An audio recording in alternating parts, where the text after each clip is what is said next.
If you're experiencing a crank with no start symptoms similar to this,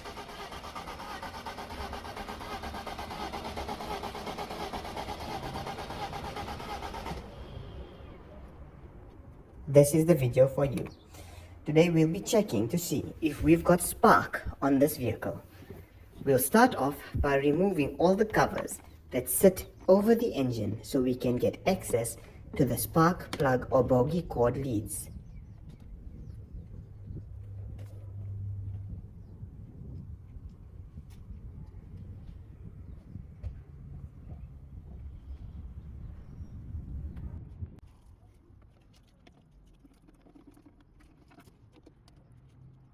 Start off by removing this plastic cover that conceals the bogie cord leads.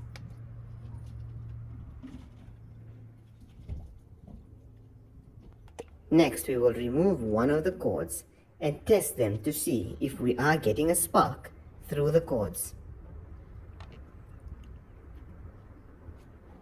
The simplest way to do this is to simply insert a screwdriver or anything with a metal to conduct electricity into the bogie cord. Next, hold it close up to any component on the engine and crank the engine at the same time.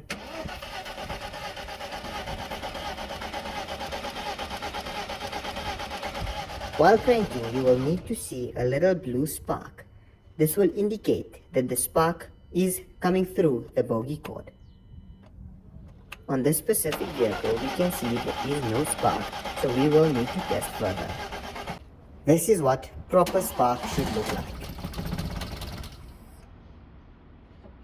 As you can see, it fires perfectly fine with no issue at all. So if you are experiencing a no spark while cranking, this could mean you've got either a faulty crank sensor or something else wrong with your electrical system, which will need to be assessed urgently.